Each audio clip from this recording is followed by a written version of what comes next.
Now, just a couple of hours ago, Texas Governor Greg Abbott provided an update pledging that the search for all of the missing will not stop.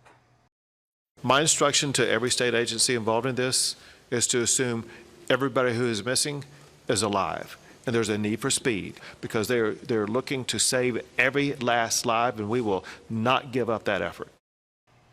Just moments after Governor Abbott spoke, the city manager of Kerr County provided an update and offered a little insight into the response leading up to the storm.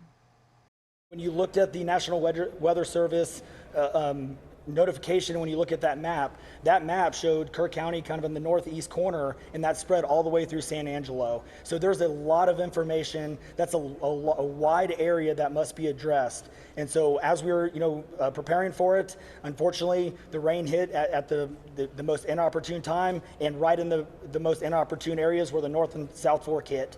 It converged, and so here we are. So again, we want to continue to focus on those rescue operations, and at that, we're not taking any more questions. Thank you.